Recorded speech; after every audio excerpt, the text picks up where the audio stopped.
인사 먼저 드리겠습니다.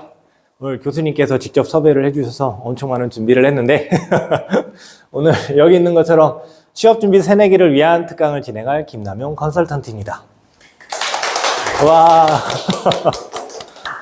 오늘 이야기 드릴 목차가 한 요 정도예요.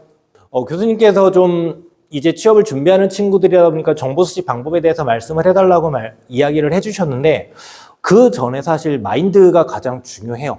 그러니까 취업뿐만 아니라 삶에서도 마인드가 가장 중요한데 제가 학생들을 상담을 해보면 마인드는 안 되는데 자꾸 스킬만 얻어가려고 하는 경우들이 진짜 많아요. 근데 문제는 그게 효과적인 방법이면 오케이 그렇게 하라고 해요. 근데 그게 효과적이지 않아. 그러니까 스킬만 배우고 본질을 잊으면 스킬 때문에 본질을 까먹고 말 그대로 껍데기만 생겨버리고 알맹이가 없게 돼요. 그러면 채용 과정에서 너 뭐 잘해라고 할 때 내가 잘한다라고 말할 수 있는 게 없어지는 상황이 발생을 하다 보니까 오늘은 여러분들이 이제 취업을 준비하는 입장에서 어떤 마인드를 가지고 좀 접근을 하시는 게 좋은지 그걸 좀 짚어드리고 그 다음에 간단하게 정보 수집에 대한 이야기를 해드릴 건데 시간이 없으면 얘네들은 건너뛸 겁니다. 그럼 여러분들이 이제 제가 903호에서 늘 있으니까 상담 신청해서 오시면 제가 이런 부분에 대해서는 조금 더 구체적으로 알려드릴 수 있을 것 같아요. 그럼 이제 첫 번째, 우리의 마인드셋을 한번 봐야 되는데 여러분들 취업이라고 하면 느낌이 어때요? 어려운 거. 어때요? 취업. 무슨 생각 들어요? 취업. 어렵다. 우리 친구는. 어렵다. 어렵다? 사실 저는 취업 준비 과정이 어려운 건 맞는데 재미도 있거든요. 왜냐면 내가 내 인생에서 내 미래를 그렇게 고민해 볼 시기가 그렇게 많이 없어요. 여러분들이 만약에 취업을 했어요. 그럼 그때 이제 내가 어떤 꿈을 펼치고 이 직업 가서 이렇게 꿈을 펼치고 저 직업 가서 이렇게 꿈을 펼쳐야지라는 꿈을 잘 안 꿉니다. 그냥 일에 치여서 좀비처럼 이제 일을 하러 다니죠. 저는 그런 모습들을 겪기 전에 유일하게 내가 좀 꿈꿀 수 있는 마지막 시점이지 않을까라는 생각을 해요. 왜냐하면 자소서를 쓰다 보면 내가 이 기업 가선 이렇게 일을 해야지. 보통 직무도 하나의 직무만 선택하는 경우도 있지만 여러 가지 직무를 좀 지원을 하잖아요. 예를 들면 뭐 내가 영업 쪽으로 지원한다 그러면 마케팅에도 좀 지원을 해보고 대협력도 좀 해보고 그다음에 국제교류도 해보고 좀 다양한 분야를 지원해 볼 수 있는 꿈꾸는 시기다 보니까 그런 부분에 대한 관점을 좀 가지면 좋겠는데 자세한 건 들어가면서 말씀을 드리도록 할게요. 그래서 기본적으로 취업은 다 어렵다라고 하는데 정말 어려운 것일까? 그럼 우리는 거기에서 그대로 머물러 있어야 되는 것인가? 라는 부분에 대해서 이제 나의 마인드셋인데 그럼 나는 나를 얼마나 잘 알고 있는지 내가 취업 준비에 적합한 마인드를 가지고 있는지 테스트를 한번 해볼 겁니다. 어렵지 않아요. 제가 지금부터 이제 단어를 여기 있는 것처럼 25가지 단어를 보여드릴 거고요. 한 단어는 3초만 보여드릴 겁니다. 외우시는 거예요. 쓰면 안 되고요. 메모해도 안 되고요. 그냥 외우셔야 됩니다. 자, 마음의 준비를 좀 하시고요. 생각보다 좀 빠르게 지나갈 겁니다. 뭐 많이 외우고 적게 외우고가 중요한 게 아니니까 뭐 너무 막 무리하려고 하지 말고 그냥 최대한 외우려고만 해보시면 됩니다. 자, 그러면 시작하겠습니다.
네, 생각보다 시간이 금방 가죠?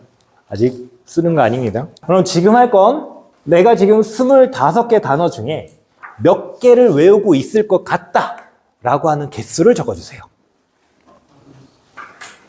25개 중에 나는 몇 개를 외우고 있을까요? 아직 답을 적으시는 거 아니라 개수만 적으시는 겁니다. 아, 괜찮아요. 일단 답 아직 적을 시간 드릴 거니까 지금은 내가 몇 개 외우고 있을 것 같다. 개수만 적어주세요. 아, 다 동등한 조건입니다. 자, 다 적으셨나요? 네, 그럼 이제 답을 적어보겠습니다. 3분 동안 한번 적어볼게요. 엔드 적으시네요, 엔드. 아, 엔드 안 됩니다. 엔드 안 돼요. 3분을 드리지만 한 30초가 지나면 이미 다 쓰고 이제 고민하기 시작합니다. 나머지 2분이 이제 뭐 생각지도 못한 단어가 나오기도 하고요. 네, 그러면 이제 정답을 한번 맞춰봐야 되겠죠? 자, 이 중에 몇 개 맞췄는지 한번 아까 내가 몇 개 외우고 있을 것 같다 라고 한 거 옆에다 맞춤 개수를 한번 적어보세요. 자, 채점이 끝날 것 같으니까 이제 말씀을 드려보겠습니다. 지금은 우리가 이제 테스트를 해본 게 메타인지 테스트라는 거예요. 나에 대한 이해도라고 보시면 되기도 할 겁니다. 근데 메타인지가 지금 이 결과를 가지고 어떻게 비교를 하느냐? 내가 맞출 거라고 생각한 개수와 내가 실제로 맞출 개수의 차이가 적을수록 메타인지가 높은 겁니다. 이 차이가 많이 날수록 메타인지가 낮다고 볼 수가 있어요. 그래서 이제 이거 2010년도쯤에 우리나라에서 그 전교 이제 수능 상위 0.1% 친구들과 일반 친구들을 이 실험을 한 게 있어요. 0.1% 친구들은 0개나 하나 정도. 5명 중에서 4명이 자기가 예측한 개수하고 맞춘 개수가 동일했고, 1명만 하나 차이였고, 그 외에 이제 일반 학생들은 좀 더 차이가 많이 났다. 근데 여기에서 이제 뭐 우려하실 필요가 없는 게 메타인지를 높일 수가 있어요. 그래서 오늘 메타인지를 높이는 것까지 말씀을 해드릴 텐데, 근데 이게 왜 마인드셋에서 중요한가라는 얘기를 드리면, 메타인지는 아까 말씀하신 것처럼 내가 아는 것과 모르는 것을 아는 능력이에요. 근데 여기서 단순히 아는 것과 모르는 것을 아는 능력에서 끝나는 게 아니라 내가 부족한 걸 어떻게 보완할 수 있을지 전략까지 짤 수 있어요. 아는 게 모르는 게 명확하다 보니까. 그 다음에 실행을 해보고 피드백까지 한 다음에 그 피드백을 다시 내 행동에 반영을 해가지고 내가 더 성장할 수 있는 나에게 적합한 방법을 찾아갈 수 있는 게 메타인지예요. 그래서 메타인지가 몇 년 전부터 굉장히 핫하기 시작했는데 이 개념을 잘 모르는 분들이 많아서 오늘 이 얘기를 해드린 거예요. 이게 왜 중요하냐? 이제 제 사례를 좀 말씀을 드릴게요. 저도 이제 대학을 나왔는데 대학교 다닐 때 저는 고등학교 때 공부법을 바꿨어요. 전 고등학교 때 아마 전교에서 가장 오래 앉아 있었던 친구였어요. 전교 1등보다 더 오래 앉아 있어. 근데 성적은 중위권이야. 대학을 갔는데 이대로 내가 전교에서 제일 오래 앉아 있어 봤는데 성적이 안 나왔잖아요. 그럼 똑같은 방법으로 하는 게 효과가 없을 거라는 게 알잖아요. 전 대학교 가서 장학금 받고 싶었거든요. 공부 방법을 바꿔버립니다. 그때 했던 방법이 이렇게 시험의 내용을 제 나름의 이제 A4 용지 같은데 정리를 해요. 그 A4 용지 한 장을 외우는데 저는 30분에서 1시간이 걸렸습니다. 그럼 이제 만약에 이게 7장이 나왔다 그러면 30분에서 1시간이니까 그럼 이제 뭐 한 3시간 반에서 7시간 정도의 공부 학습 한 과목을 끝내는 시간이 나오겠죠. 근데 저는 최소 시간을 안 잡고 최대 시간을 잡아요. 왜? 뭐가 30분이 나오고 뭐가 40분이 나올지 모르다 보니까 그냥 최대 시간을 잡아버리는 거예요. 그럼 내가 이 한 과목을 공부하는데 7시간이 필요하구나라는 게 나옵니다. 근데 또 중요한 건 뭐다? 저는 7시간 내내 집중을 못 합니다. 제가 저를 잘 아는 거죠. 누군가는 나는 7시간이면 될 것 같아 라고 할 수 있겠지만 저는 내가 집중 못하는 거 알아요. 그래서 추가로 2시간을 더 합니다. 그럼 제가 이 과목 하나를 끝낼 때 필요한 시간은 9시간이 돼요. 다음 날이 주말입니다. 전 학교를 가지 않고요. 아침에 일찍 일어나지 않아요. 10시 정도 일어납니다. 그럼 10시에 일어나서 밤 12시까지 깨어있는다 치면 저한테 주어진 시간은 14시간이겠죠. 14시간 중에 9시간을 공부하면 남는 시간은 5시간. 그럼 내가 놀 수 있는 시간은 5시간이 됩니다. 그럼 이제 이 시간을 어떻게 분배하느냐? 저는 9시간 중에서 누군가는 3시간 집중할 수 있겠죠. 제 집중력은 그렇게 높지 않다는 걸 알고 있어요. 저는 2시간, 1시간으로 공부 시간을 좀 쪼갭니다. 나 2시간 공부하고 쉬어야지. 2시간 공부하고 쉬어야지. 이렇게 나름의 계획을 잡아요. 그 다음에 1시간씩 쉬는 시간을 넣어요. 그럼 저는 시험 기간에 드라마 보고 게임하면서 시험 공부했습니다. 장학금 4년 중에 3년 동안 받았어요. 그러니까 나한테 맞는 방법을 선택했다는 이유로.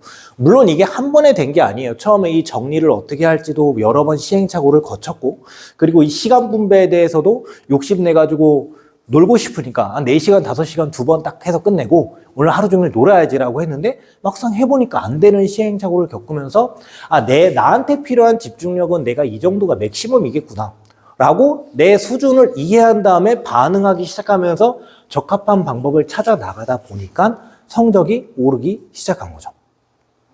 이게 메타인지의 필요성입니다. 나한테 적합한 방법을 이렇게 찾아가는 건데 문제는 뭐다? 학교에서 공부를 알려주는데 공부하는 방법을 알려주지 않아요. 그러다 보니까 여러분들이 공부할 때도 어떻게 공부를 해야 되지? 어떻게 잘하지 보다는 일단 시험에 닥쳤으니까 이거 빨리 해야 되는데 라고 하면서 마구잡이로 하는 케이스들이 진짜 많게 된다는 겁니다. 그러다 보니까 습관 자체가 내가 이걸 어떻게 잘해야지 고민하는 것보단 빨리 이거 끝내야지라는 마인드가 더 마음속에 깊이 자리하게 되면서 그게 반복이 돼요. 그래서 흔히 하는 말 벼락치기라는 얘기가 나오는 게 근데 이게 잡히면 내가 이 정도 분량이고 내가 이만큼의 시간을 공부를 해야 되니까 적어도 이만큼은 준비를 해야 되겠다라는 계획이 나오면서 이게 낮은 친구들은 예를 들어서 내가 자격증을 따야 돼. 이거 일주일 만에 될 것 같은데? 일주일 공부해서 돼? 안 되지. 한 달 정도 걸리는 일들인데. 근데 어쨌든 공부에서도 그렇게 습관이 잡히다 보니까 일을 할 때도 문제가 돼요. 일을 할 때도 어떻게 하면 내가 이걸 잘하지? 아니면 어떻게 하면 내가 이걸 좀 쉽게 할 수 있지가 아니라 이거 그냥 빨리 해야 되는데. 저는 기관에 있으면서 신입사원들을 많이 키워봤어요. 그러면 저 왼손잡이입니다. 그럼 만약에 이제 종이를 정리해야 돼. 이렇게 종이가 몇 장이 있고 그 다음에 얘네 이제 여기 한 장, 한 장, 한 장에서 파일처를 찝어야 돼요. 그냥 되게 단순한 업무죠. 전 왼손잡이니까 왼손잡이에 맞춰서 세팅을 해요. 그 다음에 시범을 보여줍니다. 후배들한테. 내가 이거 정리해서 스탬플러 찍어서 나한테 몇 부 가져와? 라고 하면은 그 친구들은 오른손잡이에요. 그럼 나는 이렇게 가는 게 편해서 이렇게 세팅을 했는데 그래 말하죠. 너 오른손잡이면 이거 세팅 바꿔도 돼? 근데 오른손잡이는 똑같이 불편하게 업무를 하는 거지. 쉽게 안 바뀌더라고요. 학벌이 상관이 없어요.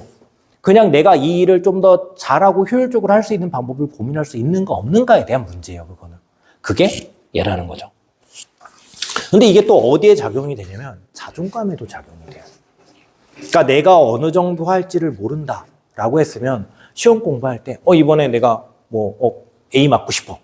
그럼 A 맞는 거에 대한 내 전략을 짜야 되는데 내 목표는 그냥 A인데 내 평소의 실력은 C야. 그럼 C의 방법으로 A를 자꾸 도전하는 거지. 그러니까 내 수준보다 너무 높은 목표를 잡고서 그걸 도전하면 어떻게 돼요? 실패를 하겠죠. 실패를 하면 뭐가 돼? 나는 바본가? 얘는 그렇게 해서 됐는데 왜 나는 안 되지 하면서 자존감이 또 떨어집니다. 그래서 메타인지가 자존감에 영향을 미칠 수밖에 없어요. 근데 내가 내 수준을 알아. 아까 말한 것처럼 저는 9시간이 걸려요. 그럼 저는 오히려 10시간, 11시간 정도 준비를 해야 되겠네라는 마음에 준비를 하고서 뭔가 더 하면은 그 시간 안에 내가 원하는 목표를 달성할 가능성이 높겠죠. 그러면 내가 시간 안에 원하는 목표를 달성하면 그에 맞는 결과가 나올 거고 그럼 내가 힘들긴 했는데 내 계획대로 했을 때 원하는 결과가 나왔네? 그럼 다음번엔 내가 조금 더 해볼 수 있지 않을까? 라고 하면서 조금 더 키워나갈 수 있어요. 나를 존중하고 가치 있는 존재라고 인정하는 마음인데 내가 너무 무리한 목표를 잡고서 나를 깎아내리는지 아니면 내가 적당한 목표를 잡고서 내가 계속 성장해 나가려고 하는지에 대한 이슈가 메타인지에서도 나올 수밖에 없습니다. 그럼 이제 이런 메타인지를 내가 가지기 위해선 마인드가 조금 필요합니다. 어떤 메타인지를 좀 키워가는 유리한 마인드가 있을 수가 있겠죠. 그 마인드와 관련해서 또 간단하게 나는 어떤 마인드를 가지고 있는지 간단하게 테스트 해볼 거예요. 다음 질문에 나는 O라고 생각하는지 X라고 생각하는지 한번 표시해보세요. 질문 4개뿐이 안 됩니다. 첫 번째, 지능은 아주 근본적인 개인의 특성으로 당신의 힘을 변화시키기 힘들다. 여러분 여기에 O라고 생각하시나요? S라고 생각하시나요? 한번 표기해보세요. 다음 질문 갑니다. 당신은 새로운 것들을 배울 수 있지만 당신의 지적 능력을 바꿀 수는 없다. 다음, 당신의 지능이 얼마가 됐든 언제든지 상황을 변화시킬 수 있다. 마지막 질문입니다. 당신은 언제라도 지적 능력을 크게 변화시킬 수 있다. 자, 마인드셋은 아까 이제 메타인지에 영향을 미치는 마인드셋이 크게 2개라고 했는데 크게 이렇게 좀 나눕니다. 고정형 마인드와 그다음에 성장형 마인드. 그래서 고정형 마인드는 사람은 타고난 대로 고정이 된다. 변할 수가 없다예요. 그래서 지능과 성격은 고정된 것이기 때문에 잘할 수 있는 거에만 매달립니다. 그리고 실패 시 이거 내가 어쩔 수 없어. 내 능력으로는 어쩔 수 없어. 이거 안 되는 거야. 평생에 죽어도 안 돼. 그리고 노력의 가치를 깎아내림. 내가 노력해봤자 내 지능은 이 수준이라서 이건 내가 할 수 있는 일이 아니야. 내가 노력해봤자지 뭐. 그 다음에 타인의 성공에 대해서 쟤는 재능이 뛰어난 거야. 나는 쟤보다 재능이 없어. 그래서 이 친구들은 잘하는 것만 하려고 합니다. 물론 이게 성향 때문일 수도 있지만 완벽주의일 때도 약간 고정형 사고방식이 나와요. 왜냐하면 내가 남들한테 못하는 모습을 보이고 싶지 않기 때문에 잘하는 모습만 보이려고 하는 경우도 있어요. 메타인지가 낮은 거지. 그러니까 내가 나를 인정하지 않은 거지. 내가 일상에서는 못하는 친구인데 남들 앞에선 완벽한 모습만 보이려는 또 다른 메타인지를 자꾸 보여주려고 하다 보니까 내가 도전해보지 않는 거에 대해서는 도전하지 않으려고 하는 성향들이 강해지는 거죠. 반면에 성장형 메타인지는 누구나 노력하면 변할 수 있다고 생각합니다. 그래서 지능과 성격은 변하고 도전은 나를 성장시키는 것이기 때문에 내가 도전을 하는 거고 실패는 성장 과정 중에서 일어나는 당연한 일이다. 그리고 노력의 가치를 높게 평가하고 성공한 사람의 노력에 초점을 맞춘다. 근데 저도 이런 강의를 하지만 저도 무조건 성장형 마인드셋을 가지고 있는 건 아니에요. 일부분에 대해서는 저도 고정형 마인드를 가지고 있지만 최대한 성장형 마인드셋을 가지고 도전하려고 노력을 하는 편입니다. 그 결과가 이제 이런 것들이에요. 처음에 이제 제가 전에 학교에 있다가 강의 요청이 들어왔어요. 마침 이제 계약 기간도 끝났고 프리랜서 강사로 떼어보면 내가 좀 돈을 벌 수 있겠다라고 생각을 해서 오케이 강의 뛰겠습니다 라고 했어요. 제가 이제 진행한 과목들인데 10개의 과목을 저한테 보내줬어요. 그 다음에 가능한 과목 말씀해 주세요 라고 했을 때 뭐 포트폴리오라던가 뭐 진로라던가 입사서류라던가 면접은 제가 잘할 수 있는 분야니까 오케이 했고요. 회복 탄력성이라던가 아니면 자아 존중감 이런 것들은 안 해봤는데 관심이 많아서 해볼 수 있겠다라고 해서 그것까지는 오케이를 했어요. 근데 여기 어디야? 학습 역량 진단은 제가 해본 적도 없고 접해본 적도 없어서 못한다 했거든요. 근데 담당자가 한번 해달래요. 고민 엄청 했습니다. 왜냐면 이렇게 여러분들 거의 한 클래스에 그냥 수업 한 반에 들어와서 제가 한 과를 그냥 강의를 해줘야 되는 거라서 한 적은 20명 많으면 50명인데 그 친구들 어떻게 컨트롤해요. 그래서 못하겠다라고 했는데 자꾸 해달라고 하길래 해볼 수 있다라고 했어요. 그 다음에 도전을 한 거죠. 내가 만약에 고정형 마인드고 내가 이걸 도저히 못할 거라 생각했으면 도전 안 했을 겁니다. 근데 막상 해보니까 할만하겠더라고. 그래서 이거를 진행함과 동시에 또 강의 요청이 들어왔어요. 이거 이번에 경상대에서 NCS 강의를 해달래요. 오케이 하겠다. 처음에 제가 제시받은 건 대상이 2번 강의할 때마다 바뀐다. 그래서 2회차 강의를 준비한 다음에 계속 그것만 돌리면 된다라고 했어요. 근데 막상 갔는데 그게 아니었던 거야. 한 학기 동안 똑같은 애들을 대상으로 매번 다른 주제로 해야 됐던 거예요. 저는 이제 2회차 강의 끝나고 이제 다른 친구들을 만날 거니까 너네 잘 살고 강의 듣느라 고생했어. 안녕 했는데 선생님 저희 다음에도 참여하는데요? 라고 하는 거지. 무슨 날벼락이야. 난 준비도 안 됐는데. 그래서 학교에 가서 확인해 보니까 제가 그 친구들을 계속 강의를 해야 된 거고 중개하는 저를 섭외한 기관에서 잘못 섭외한 거예요. 저를 섭외한 기관에 말했어요. 나 이럴 줄 몰랐다. 나 못한다 이거. 내가 아예 준비가 안 됐다. 나 다음 주까지 이거 어떻게 해야 되냐 라고 했는데 대체자가 없대요. 해달래요. 했습니다 그냥. 1차부터 14차까지 한 학기 동안 다니면서 강의를 준비를 했어요. 그거 들어왔을 때 사실 제가 나 죽어도 못한다라고 할 수도 있었겠죠. 근데 저한테는 사실 기회였어요. 그러니까 저는 환경에 노출되지 않으면 쉽게 움직이지 않는 타입이라서 저는 주로 저를 환경에 많이 노출시켰습니다. 그래서 직업을 찾을 때도 저 20가지 직업을 경험했는데 8년 동안 다양한 직업에 저를 의도적으로 노출시켜서 제가 경험할 수 있게 했어요. 이것도 똑같았어요. 이왕 기회가 왔으니 한번 해보자. 그래서 이때부터 막 NCS 문제집 사고 막 엄청 공부해 가면서 매주 한 강씩 만들어가면서 결국 끝냈고 나중에 감사패 받았습니다. 고맙다고. 그리고 이렇게 지내다 보니까 또 강의 요청이 들어왔는데 이번엔 8시간 강의 요청이 들어왔어요. 신입사원들을 대상으로. 또 고민합니다. 8시간 해본 적이 없는데 우리 신입사원이라고? 자소서나 면접도 아니고? 그래서 뭘 해야 되지? 그때 막 창의적 문제 해결, 막 창의력이라든가 막 이런 거 엄청 고민했는데 8시간을 근데 그래서 한 2, 3일 정도 시간을 달라고 했어요. 내가 2시간 정도 강의는 가능한데 8시간까지 내가 이걸 할 수 있을지 모르겠다. 2, 3일 정도 시간을 달라고 한 다음에 강의 견적을 한번 내보니까 해볼만 하겠더라고. 8시간을 했어요. 그 다음에 16시간 강의 요청이 들어왔습니다. 이것도 들어왔을 때 할까 말까 되게 고민했어요. 이건 기업에 이제 가서 하는 거거든요. 여러분 대학생이 아니라 그냥 신입사원들 대상으로. 할까 말까 고민하다가 이것도 사이즈 한번 내보고서 해볼만 하겠다. 그래서 사실 성장형 마인드가 온 제 삶에 적용되진 않지만 이런 도전하는 부분에 있어서는 이런 도전들을 계속 해나가게 되더라고요. 사실 오늘 강의도 그랬어요. 오늘 강의도 정말 쉽게 하려면 그냥 정보 수집 방법 기존에 강의했던 거 있거든요. 그냥 그거 가져와가지고 이렇게 찾으세요. 그냥 쉽게 끝낼 수 있어. 근데 이 순간도 저한테는 어찌 보면 도전의 기회라고 생각을 했어요. 왜 이 얘기를 드리느냐? 여러분들이 앞으로 경험을 할 때 되게 겁나는 경험도 있을 거고 이거 내가 할 수 있을까 하는 경험들도 있을 거고 이게 나한테 의미가 있을까 하는 경험들도 분명히 하게 될 가능성이 커요. 근데 그때마다 내가 한 발짝씩 물러서서 이거 내가 못해라고 생각하는 순간 사실 우리의 성장의 기회는 많이 줄어들 수밖에 없고 그럴 때 오히려 해볼 수 있지 않을까? 해볼 가능성을 조금 더 먼저 생각을 해보고 도전을 해보시면 좋겠다. 그럼 그 과정에서 여러분들이 계속 성장해 나갈 겁니다. 저도 처음부터 16시간 강의가 들어왔으면 못했을 거예요.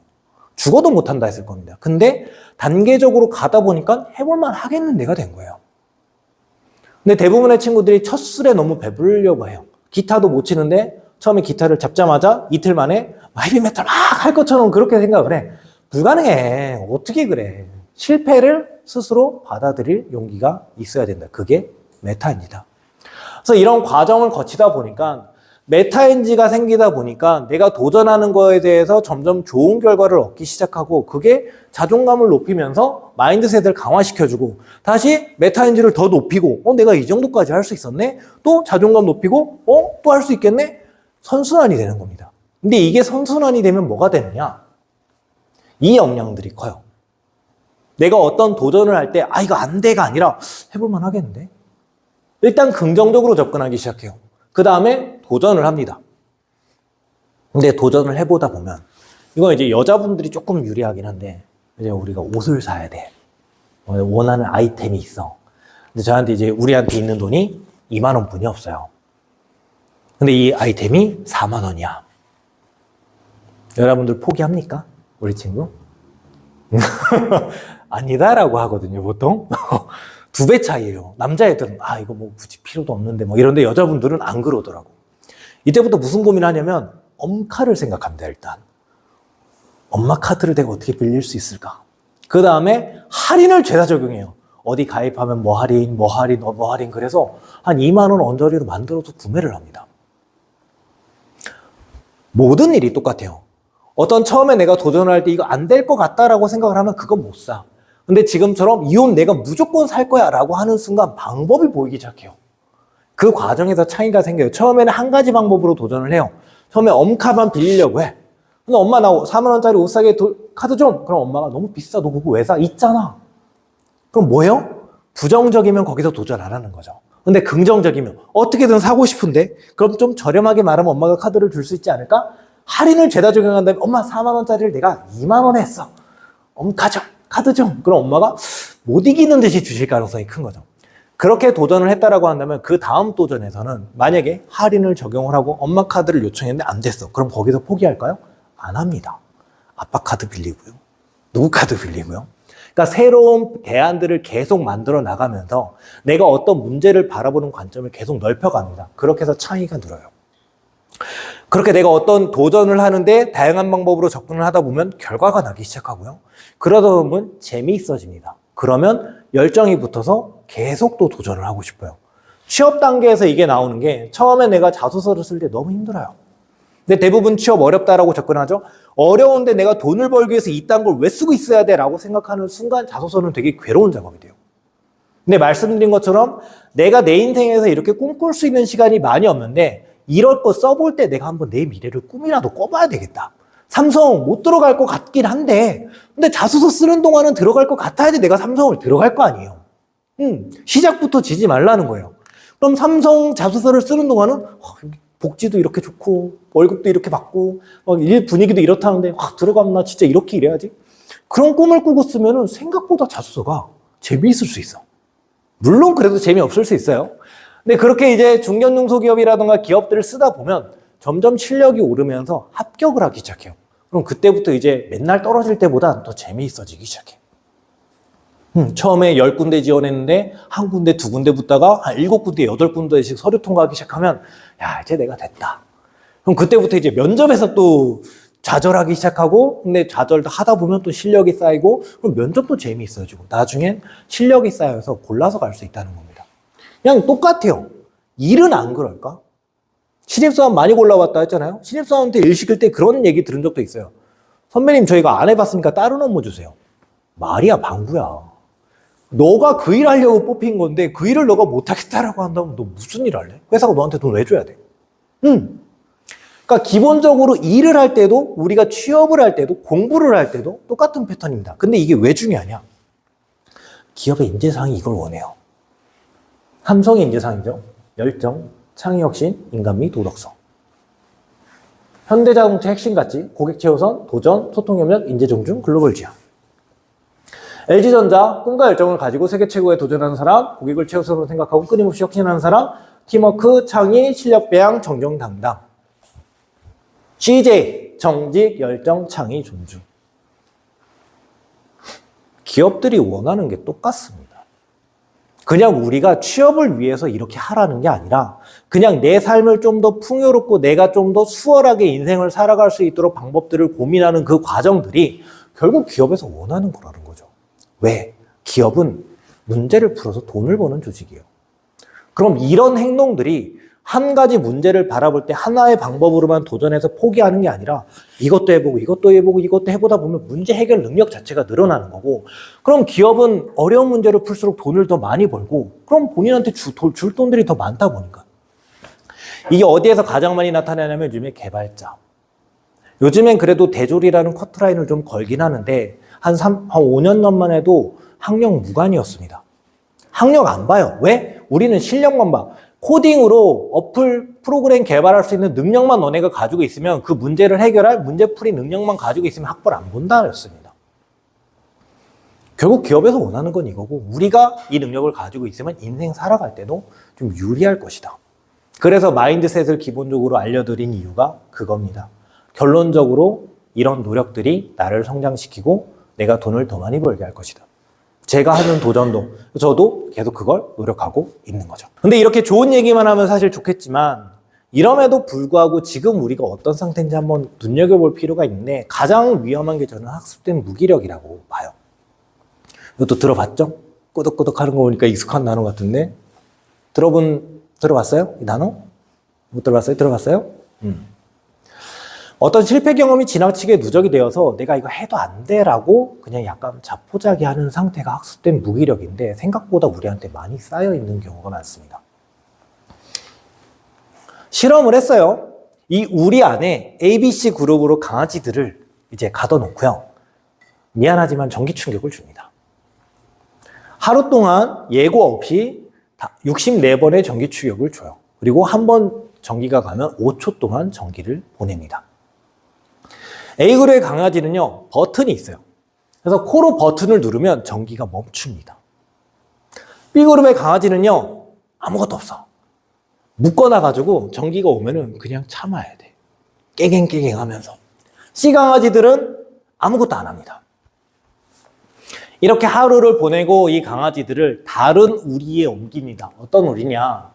여기에는 전기가 흐르고요. 칸막이가 있고요. 여기는 전기가 흐르지 않아요. 그리고 강아지들이 충분히 뛰어넘을 수 있을 정도의 높이입니다. ABC 강아지들 반응 어땠을까요? 아까 A는 코로 버튼을 누르면 전기가 멈추는 애들이었고 B는 묶여 있어서 아무것도 못하는 애들이었고 C는 아무것도 안 했던 애들이에요. A그룹 강아지는 한 80%가 넘어갔습니다.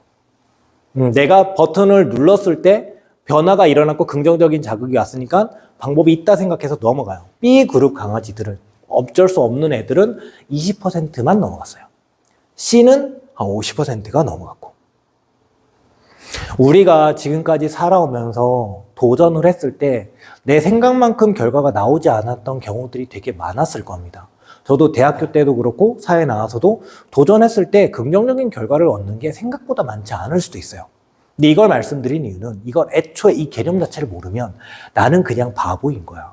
나는 해도 안 되는 사람인 거야. 근데 이걸 알면 내가 지금 무언가 도전을 했는데 겁이 나네? 안 될 것 같은데 어떡하지가 내가 그동안 너무 부정적인 자극을 받아서 스스로 내가 무기력하게 하고 있는 건 아닌가 인지하면은 한 번 더 움직일 수 있는 힘을 스스로 줍니다. 근데 이거는 강아지한테만 나타나는 게 아니라 벼룩한테도 나타나요. 아마 이건 아실 분들 많을 텐데 벼룩이 자기 몸에 80배를 뛰어요. 근데 이런 유리통 안에 넣고서 뚜껑을 막아버린 다음에 한 일주일만 지나잖아요. 그럼 이 높이가 그 다음에 뚜껑을 치우면 자기 몸에 80배를 뛸 수 있었던 벼룩이 40배도 못 뛰어요. 이 뚜껑 이상 안 뜁니다. 벼룩만 그런 게 아니라 코끼리도 그래요. 애기 코끼리 때 간단한 밧줄로 다리를 묶어놔요. 성인이 돼서 이거보다 더 얇은 줄로 묶어놓으면 성인 코끼리는 힘이 좋으니까 끊고 도망갈 수 있는데 어릴 때 내가 이걸 벗어나지 못한다는 걸 세뇌당했기 때문에 못 벗어납니다. 도망가지 못해요. 코이라는 물고기, 우리가 많이 보는 관상어죠. 얘네는 수조 크기에 따라서 몸 크기가 달라져요. 작은 수조에 들어가면 30cm만 자라고 연못 같은 데 큰 데 가면 1m 이상 자라는 애들이에요. 강아지 얘기했죠. 그래서 전 여러분들이 오늘 강의를 이후로 내가 뭔가 도전할 때 안 될 것 같으면 이게 내 문제가 아니라 그냥 내가 뭔가 도전을 할 때 겁이 난다면 그냥 내가 학습이 무기력된 거구나. 그럴 땐 큰 성취보단 작은 성취부터 단계 밟아나가면서 실력을 키워나가는 도전들. 너무 무리한 목표 말고 작은 목표부터 한번 다져나가면 좀 더 좋지 않을까라는 생각을 합니다. 자, 그럼 이제 나에 대한 마인드셋을 이해를 했어요. 성장하는 마인드와 그 다음에 고정형 마인드, 내가 어떤 도전할 때 어떤 마인드를 해야 될지. 그 다음에 우리는 어쨌든 목표가 취업이긴 하니까 그럼 취업을 위해서는 어떤 마인드를 가지고 있을까에 대한 부분까지 하고서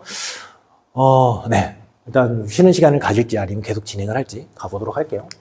저는 이게 직업적 마인드라고 생각을 해요. 처음에 포크 닦는 거, 그게 별거라고. 근데 그 일을 하는 사람들조차 이 일이 어떠한 영향을 미치는지에 대해서 고민을 하고 흐름을 고민한 다음에 업무를 수행하죠. 제가 아까 8년 동안 20가지 직업을 경험했다라고 했는데 그랬기 때문에 전 8년 동안 신입이었습니다. 회사도 자주 옮겼고요. 그럼 신입인데 제가 하는 일에 늘 욕심을 내고 내가 큰 일만 하려고 했으면 저는 성장하지 못했을 거라 생각을 해요. 정말 별거 아닌 일도 맡겼는데 그 일을 하다 보니까 위에서 저를 다르게 보기 시작했고 제가 작은 일도 열심히 하려고 하다 보니까 뭔가 변화가 일어나더라고요.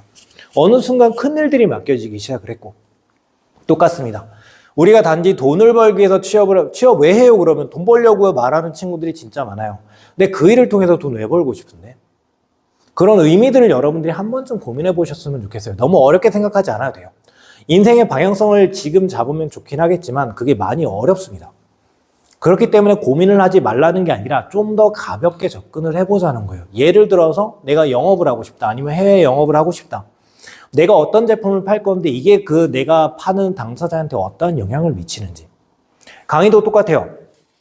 그냥 내가 직업적인 마인드가 없다면 아까 말한 것처럼 그냥 강의 그냥 가지고 와가지고 하면 편하겠지. 근데 제가 이렇게 조금이라도 더 준비를 하는 이유는 이 공간에 온 친구들이 하나라도 배워가면 좋겠다. 내가 정말 살아오면서 느꼈던 거, 아쉬웠던 것들을 지금 좀 알면은 조금 더 좋을 텐데 근데 이게 취업뿐만 아니라 삶 전체적으로 퀄리티를 높여줄 수 있는 건데 이런 거 좀 전달해주면 어떨까? 라는 작은 욕심으로 오늘 사실 많이 오지 않는다는 걸 알았지만 그럼에도 불구하고 노력을 했던 이유는 제 개인적인 직업적인 마인드 때문에. 그래서 여러분들이 사회에 나가거나 아니면 준비를 할 때도 내가 취업을 해야 되는데 이걸 왜 하고 있어야 돼? 라는 생각보다는 내가 할 이 일이 이 사람들한테 이러한 영향을 미칠 건데 그런 일을 내가 제대로 한번 준비를 해볼까라는 마인드로 접근을 하셨을 때 여러분들이 동일한 시간과 노력을 투자하더라도 얻는 아웃풋은 확실하게 높아질 수밖에 없지 않을까라는 말씀을 드립니다. 자, 그래서 이제 간단하게 좀 직무정보 수집을 보면은 그러니까 찾는 방법은 사실 많이들 알아요. 제가 말하지 않아도 저도 모르는 데서 이상한 정보 가지고 오고 해요. 와, 이런 거 어떻게 찾았어? 하면 열심히 찾아. 근데 문제는 똑같은 정보를 얻더라도 거기서 우리가 원하는 것들을 꺼내는 게 조금 많이 아쉬운 경우가 많아요. 그러니까 정보를 분석을 해야 되는데 정보를 암기를 해버려요. 그래서 물어보면은 공부한 건 외워. 근데 얘랑 연결을 짓는 걸 못해요. 그래서 여러분들이 취업 시장에서 유리하게 하려면 얘랑 연결 짓는 걸 연습을 하면은 거기서부터 차별화가 그냥 상위 20% 이상으로 올라갑니다. 그래서 그런 것들에 대한 내용을 좀 간단하게 담아놨어요. 그래서 직무 분석, 그러니까 아까 우리가 자기 분석했고 지금 직무 분석하고 기업 분석할 건데 이 세 가지는 우리가 취업할 때 기본적으로 필요한 요소들이에요. 그래서 이제 직무 분석을 보면 일을 제대로 이해를 하면은 거기에서 어떠한 행동을 해야 될지 우리가 알아요. 어떠한 행동을 해야 될지 아는 친구들은 성과를 낼 수가 있습니다. 근데 일을 모르면 어떠한 행동을 해야 될지도 모르고 성과를 못 내요. 그래서 직무 이해가 상당히 중요해요. 그래서 여러분들은 아직 안 익숙하겠지만 요즘에도 간혹 나오는데 한 3년 전에 면접 질문에 그거 되게 많았어요. 지원하신 직무는 무슨 일을 한다고 생각해요? 총무 무슨 일 한다고 생각해요? 회계 무슨 일 한다고 생각해요? 해외 영업 무슨 일 한다고 생각해요? 근데 신기한 게 뭔지 알아요? 그걸 대답을 못해. 해외 영업하겠다고 지원을 했는데 무슨 일 하냐고 물어보면 말을 못해. 근데 이게 여러분들의 문제가 아니라 저는 다른 학교에서 이제 전자공학이라든가 아니면 의료 분야도 상담을 했었거든요. 물리치료를 4년 동안 배운 애들이요. 물리치료 뭐 하는 일이야? 라고 하면은 30초도 얘기 못 합니다. 4년간 배웠음에도 불구하고. 그러니까 정보 습득만 했지 그걸 내 걸로 만드는 과정을 거치지 않은 경우가 진짜 많습니다. 그래서 요거는 내 걸로 어떻게 만드는지에 대한 얘기를 한번 볼 건데 정보 수집 사이트는 그냥 뭐 이런 것들이 있는데 나 상담 오세요. 그냥 알려드릴게요. 그럼 이제 이런 정보, 이런 사이트들을 가보면 지금은 약간 있다라는 사이트를 가보시면 좋을 거예요. 이게 여기는 있다라는 사이트인데 거기 가서 그냥 해외 영업이라고 치면은 대기업에 이렇게 근무하시는 분들이 멘토로 바로 나와요. 그래서 이분들한테 질문을 할 수도 있고요. 그 다음에 이분들이 쓴 이런 글들도 그냥 무료로 볼 수가 있어요. 그래서 이것만 봐도 직무 이해는 어느 정도 하실 겁니다. 그리고 이제 그 안에 디테일하게 들어가면 이런 내용들, 그러니까 뻔한 얘기가 아니라 진짜 선배가 후배한테 해주는 양질의 내용이 많아서 제가 많이 추천하는 사이트이긴 하거든요. 그 다음에 유튜브에서 우리가 이제 재미로 많이 보지만 뭐 해외 영업 브이로그, 뭐 회계 브이로그 이렇게 뒤에 브이로그만 붙이면 변호사도 브이로그하고 의사도 브이로그 해요. 유튜브에요. 그래서 정말 많은 정보들을 얻어보실 수가 있습니다. 그 다음에 이렇게 좀 디테일한 내용도 해외 영업에 대해서 자세한 내용을 하시는 분들이 있고 구독자가 중요한 게 아닙니다. 우리가 원하는 정보가 있느냐 없느냐가 중요한 거지 여러분들이 너무 구독자에 집착할 필요는 없어요. 다만 이 정보의 신뢰성에 대해서는 많이 좀 고민을 해보셔야 되겠죠. 정보가 많은 만큼 거짓 정보도 워낙에 많고 정보의 신뢰성을 판단해 가면서 이런 정보를 수집해 가야 되는데 이 부분은 어려우면 그냥 같이 한번 해보면 되는 거니까 상담하시면서 그다음에 뭐 대협력을 쳐도 이렇게 다양한 기관에서 근무하시는 분들이 나오고 그 다음에 유튜브도 똑같이 이렇게 다양한 정보들을 유튜브하고 이것만 봐도 사실 웬만한 정보들은 다 수집이 가능할 겁니다. 그 다음에 이렇게 구글 같은 데서 구글링을 해봐도 직무에 대한 정보들은 엄청나게 많이 나온다. 그럼 여기서 이런 정보들은 다 얻는데 그럼 우리는 어떻게 거기서 차별화된 정보를 뽑아낼 것인가, 분석을 할 것인가. 이 정도 흐름만 좀 보시면 좋지 않을까 싶습니다. 무슨 일을 하는지. 근데 무슨 일이라는 게 이런 주기라든가 하루 일과라든가 월별 이슈들을 좀 알고 있으면 좋고 그 다음에 취업 준비, 그 직업을 가지기 위해서 어떤 준비를 할지 찾다 보면 근데 이런 얘기는 대부분 다 포함이 돼 있어요. 그 다음에 의견은 최대한 다양하게 저는 아까 채널로는 유튜브하고 있다만 얘기를 드렸지만 있다 같은 데서도 그런 콘텐츠들을 한 40-50개는 봐요. 직업 하나당. 유튜브에서도 브이로그 한 30개 이상은 봅니다. 다양한 사람들의. 그럼 거기에서 공통적으로 나오는 얘기들을 통해서 신뢰도를 높일 수가 있어요. 근데 대부분 그렇게 좀 안 보는 것 같은데 자기하고 견해가 맞는 의견만 보는 경향들이 좀 보이거든요. 그러지 말고 안 맞아도 그 직무에 대한 얘기를 하면 좀 많이 볼 필요가 있겠다. 그 다음에 이게 제일 중요합니다. 그래서 어떻게 그럼 이걸 할 것인가? 예시로 그냥 해외 영업을 들고 왔어요. 하나의 해외 영업이고 뭐 이런 일들이 있는데 이걸 조금 키워보면은 해외 판촉 활동, 해외 영업은 해외 판촉 활동, 출하 및 선적 관리, 사후 관리 업무, 시장 및 정보 분석, 이렇게 엄청나게 많아요. 문제는 대부분 모르는데 들어본 것 같으니까 대충 그거겠지 하고 넘어가는 게 진짜 많아요. 그럼 이때는 해외 판촉 활동을 그냥 찾아보면 돼요. 뭐 하는 거지? 찾아보면 이렇게 AT 센터 같은 데서 다른 기관에서 해외 판촉 활동은 이런 거야 라고 이런 거 정보들 엄청나게 많이 나와요. 그럼 간단하게 보면 현지 유통 채널에 행사 품목이 입점되는 거. 그럼 현지 유통 채널에서 우리 제품이 뭔가 왔다 갔다 해야 되는 건가 보다. 그 다음에 시식 활동이 어려운 경우 매장 내 행사 관련 홍보물이나 장치 필수 설치. 뭔가 오프라인 공간 내에서 홍보물이 설치가 되고 이런 것들을 판촉 활동이라 하는구나. 국어 사전에서 찾아봐도 괜찮고 이런 것들을 보면서 판촉 활동이라는 걸 확실하게 이해를 해야지 내가 그 일을 잘할 수 있어 못할 수 있어가 판단이 되지. 판촉 활동 대충 이런 거라고 하는데 이렇게 하는 순간 우리의 경쟁력은 그냥 남들과 똑같은 수준이 된다는 거. 그래서 안다고 넘어가지 말고 이것도 메타인지요. 해외 판촉 활동 뭐야? 몰라. 그럼 찾아봐야 되는데 아는 것 같으니 넘어가고. 대부분 아는 것 같은데 넘어가면 모르는 경우가 많습니다. 그걸 가장 쉽게 판별할 수 있는 방법은 남한테 얘기할 수 있는 거예요. 남한테 얘기 못하면 그거는 아는 것 같은 지식이지 아는 지식이 아닙니다. 그래서 이렇게 이거 하나하나를 이렇게 파악해 나가다 보면 이 세 줄짜리 간단한 이 내용에서 엄청나게 많은 정보를 얻을 수밖에 없어요. 그럼 거기서 이미 여러분들은 차별화, 남들보다 좀 우선순위가 높아지는 겁니다. 그리고 수출 포트폴리오. 수출 포트폴리오가 뭔지 모르면 찾아보면 또 수출 포트폴리오가 이렇게 돼 있다라고 또 이런 뉴스 기사라든가 보고서들이 있어요. 이런 거 보면 포트폴리오는 이렇게 관리가 되겠구나라고 자연스럽게 지식이 넓어진다는 겁니다. 그 다음에 한편 해외 영업은 영업 지원, 기술 제휴선 관리 이렇게 나왔어요. 기술 제휴선이 저도 뭔지 모르겠는 거예요. 이거 뭐지? 찾아봤어요. 기술 제휴선 치니까 뭐가 안 나와. 여기 들어가 봤는데 별게 안 나오더라고요. 여기서 또 뭐다? 창의, 아까 문제 해결 능력이죠. 내가 어떠한 문제를 해결하기 위해서 이렇게 접근을 했는데 원하는 걸 얻지 못했어. 그럼 여기서 포기한다, 안 한다? 안 한다. 다른 방법으로 접근한다. 그럼 기술 제휴선 말고 제휴선이라고 찾아보면 어떨까? 제휴선 찾아보니까 의미가 나오는 거죠. 행동을 함께하기 위하여 서로 도와주는 관계에 있는 상대편. 그럼 기술적으로 서로 도우면서 관계에 가는 약간 거래처나 제휴사나 협력사 같은 개념이겠구나. 이렇게 정리를 하고 나가면 면접장에서 얘기가 나와요. 우리의 기술 제휴선은 아니요. 우리의 판매 제휴선은 누구누구이기 때문에 이렇게 쓰면 그 단어 하나가 여러분들의 퀄리티를 수준을 높여줍니다.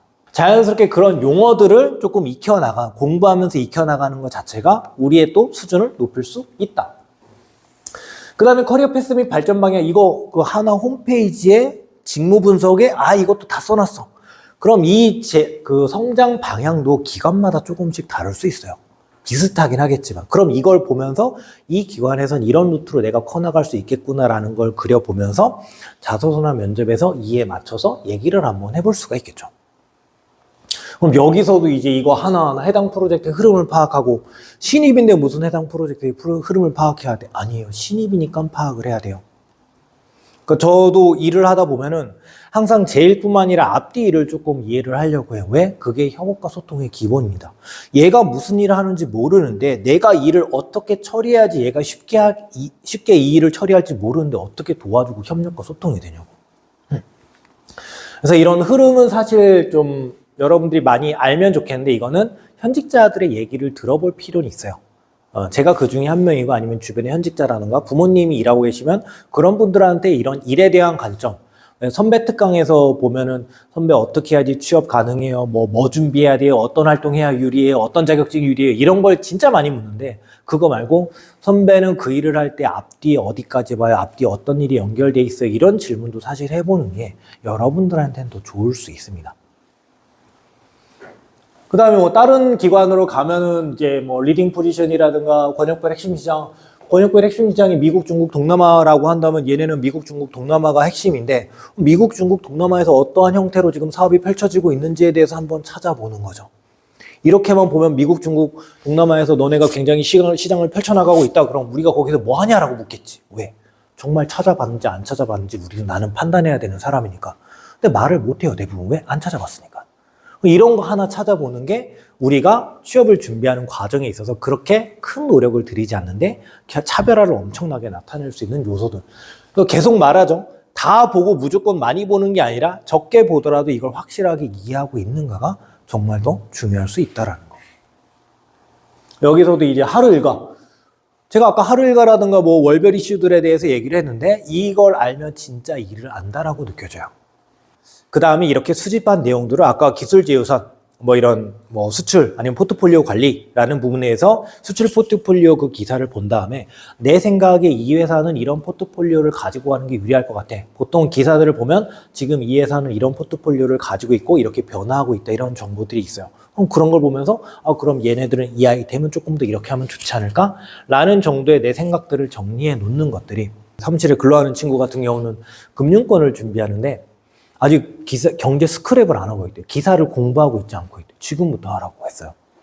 왜냐하면 지금이 환율이 막 왔다 갔다 하면서 굉장히 외환에 대한 이슈가 많은 시점이에요. 그리고 엔저에다가 금리에다가 막 온갖 게 겹쳐 있는데 지금 이 시기 그런 걸 인지하지 못하면 금융권 지원할 때 분명히 약점이 되거든요. 그래서 여러분들도 이런 것들을 지금부터 한번 관심 분야가 있으면 좀 공부를 하셔도 되고 관심이 없으면 그냥 쭉 기사 헤드라인 뜨는 것 중에서 관심 가는 그냥 아무거나 봐도 괜찮아요. 직무와 연결되지 않아도. 그래서 이제 결론적으로 내가 가지고 있는 모호함을 구체화로 만들어서 내가 스스로 정리 가능하고 누군가한테 말할 수 있을 정도까지 정보가 정리된 게 내 정보가 정리된 거다라는 기준을 잡고서 정보를 수집한 다음에 분석을 하시면 좀 더 좋지 않을까라는 생각이 들고요.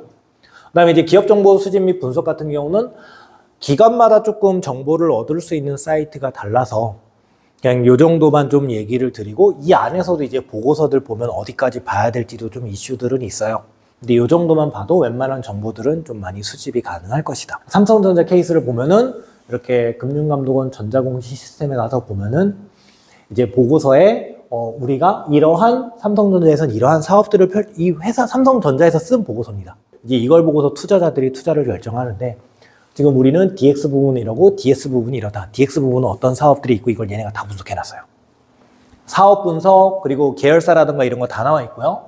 그 다음에 우리 휴대폰 시장은 지금 이 정도의 현황을 가지고 있고 이런 보고서 다 나와 있습니다. 그리고 휴대폰 사업은 우리가 이렇게 펼쳐나가고 있고 23년도에는 우리 이거 하고 있고 다음에는 이런 걸 준비하고 있어 라는 내용도 다 나와 있어요. 그러면 우리가 그 분야를 접근할 때 어떤 산업이라든가 그런 걸 접근할 때 너무 광범위해서 어떻게 접근해야 될지 모른다라고 한다면 기업에서 시장을 바라보는 요 정도만 여러분들이 좀 이해를 해도 충분히 필요한 정보들은 개념은 잡아갈 수 있을 것이다. 뭐 이런 건 넘어가겠습니다. 그래서 그리고 이제 홈페이지 가서 이런 것들 내용 보시면 충분히 좋은 정보를 얻을 수 있고 그다음에 비카인즈라는 사이트를 가서 이렇게 좀 삼성전자라든가 원하는 기업 검색을 해보시면 한 10년치 자료가 그냥 다 나와요. 여기서 13,000개 정도 이제 기사가 나온다는.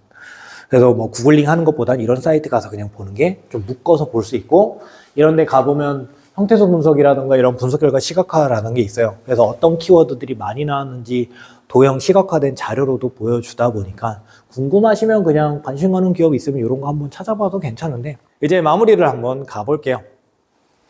그래서 우리 오늘 제일 처음에 뭐 했을까요? 자기 분석. 그래서 마인드셋에 대한 얘기를 좀 했었죠. 취업할 땐 어떤 마인드를 가져야 되는지 메타인지하고 그 다음에 뭐 자존감하고 그 다음에 그 학습된 무기력에 대한 얘기들을 좀 했고 그 다음에 직업적 마인드에 대한 얘기를 좀 해드렸습니다. 그 다음에 뭐 했을까요? 직무정보, 그 다음에 이제 기업정보에 대한 얘기를 이렇게 간단하게 한번 나눠봤습니다. 혹시 지금까지 들으면서 궁금한 거 있으신 분 계신가요? 그러니까 그걸 말하는 것보다 그 능력이 나한테 있음을 증명을 해야 돼요. 그러니까 취업 과정은 설득이에요. 의사소통입니다. 그럼 내가 그걸 알고 있어 라고 말하는 건 매력이 없어요. 나 그거 알고 있는데 그 능력 나 가지고 있다? 나 뽑아. 이게 돼야 돼요. 상대방을 설득해야 됩니다. 그 설득하려면 내가 먼저 설득이 돼야 되고 그 키워드를 말할 때 이게 나한테 진짜 중요한 키워드인가? 아니면 내가 이 능력을 가지고 있는가를 스스로 먼저 설득시킨 다음에 상대방을 설득하는 거예요. 그래서 그냥 단순하게 알고 있다 언급하는 건 매력이 없고요. 그 다음에 제 개인적으로는 키워드 자체를 언급하는 건 또 매력이 없습니다. 왜냐면 지원자가 만약에 1000명이다. 그럼 1000명 중에 990명은 키워드 얘기할 겁니다. 그래서 무조건 너네가 창의적인 인재라고 하는데 난 창의적인 인재야 라고 하는 건 매력 자체가 없고 오히려 사례에서 직접적인 창의란 키워드를 얘기하지 않지만 예를 들어서 면접에서 당신은 어려운 문제를 푼 적이 있나요? 라고 했을 때 저는 어려운 문제에 대해서 복합적인 관점으로 접근하는 편입니다. 제가 처음에 어떤 문제를 접했을 때 한 가지 방법으로 접근하다 보니까 해결 안 되는 경우가 너무 많았고, 그럴 땐 이 문제에 대해서 포기하는 게 아니라 이런 관점, 이런 관점, 이런 관점으로 접근하다 보니까 이 문제가 해결되는 경우가 되게 많았습니다. 그런 경험을 하고 난 뒤부터는 제가 어떤 문제를 만날 때 두 가지 방법이 아니라 최소 5가지 관점으로 이 문제를 바라보고 해결하려고 노력한 결과 이런 성과들을 얻었습니다. 라고 하면은 여기서 창의라는 말을 한마디도 안 나왔어요. 근데 얘가 어떤 문제를 풀 때 다양한 관점으로 접근하겠구나가 전달이 돼요. 그럼 사실 이게 약간 고차원적인 설득 방법이라고 저는 얘기를 해요. 물론 여기에 저는 창의적인 방법으로 다양한 관점으로 문제에 접근한다라고 얘기를 해볼 수도 있겠지만, 근데 이렇게 얘기하는 것도 조금 더 매력적이라서, 왜냐면 키워드가 나오는 순간 저는 좀 개인적으로 지루해지는 경향이 있어서, 그래서 말씀하신 부분은 그게 상황에 따라서 효과가 있을 수도 있고 없을 수도 있는데 일단 그 역량을 내가 가지고 있는 건 필요하다. 그 부분에 대해서는 내가 가진 자원 중에서 해당 키워드가 어느 정도에 위치해 있느냐에 따라 달라요. 내가 기업에서 요구하는 키워드는 요 정도 수준이고 내가 가진 개인적인 다른 강점이 이 정도 수준이야. 그럼 내가 굳이 나를 깎아내리면서 이걸 어필해야 될까라는 이슈에 대해서는 오히려 이 내가 가진 강점이 직무나 기업의 다른 키워드, 직무에도 필요한 역량이라고 한다면 회사에서 요구하는 키워드보단 이 키워드를 제시하는 게 상대방을 설득할 가능성이 높겠죠. 근데 얘가 만약에 비등비등하다 그러면 말씀하신 것처럼 회사에서 요구하는 키워드를 제시하는 게 나을 수도 있고요. 그래서 내가 가진 자원 중에서 우선순위를 좀 따져봐야 될 문제인 것 같아요. 그래서 이제 마지막으로 정리를 해보자 보면 이제 날이 추워지는데 다람쥐가 올 겨울에 나는 겨울을 날 식량을 모으지 못할 거야 라고 하면서 도토리를 안 모으지 않아요. 얘네들은 겨울에 식량을 날 수 있든 없든 열심히 도토리를 모읍니다. 근데 지능이 가장 높은 인간만이 자신의 한계를 정하고 포기합니다. 정말 신기한 일이에요. 인간이기 때문에 포기할 수 있지만 그래서 인간이기 때문에 더 강해질 수가 있습니다. 내가 무엇이 부족한지 아닌가. 그래서 여러분들은 앞으로 나가면서 많은 성공도 경험하겠지만 많은 실패도 경험하실 거예요. 그때마다 내가 약해서 부족해서 라는 생각을 하시면서 이걸 어떻게 보완해야 되지? 인간이기 때문에 같이 한계를 정한다기보단 인간이기 때문에 한계를 넓혀 나가시면서 여러분들이 조금 더 도전을 해보시면 좋겠고, 그 도전이 어려울 때 손 내밀면 언제든지 주변에서 여러분들을 도와드릴 사람들은 많아요. 교수님도 그렇고 저도 그렇고 주변에 계신 뭐 부모님이라든가 보호자분들도 그렇고 많으니까 어려워하지 마시고 조금 더 손을 내밀어서 도움을 요청해 보시면 좋겠습니다. 그럼 오늘 강의는 여기서 마치겠고요. 오늘 저녁도 여러분들 행복하시길 바라겠습니다. 고생하셨습니다.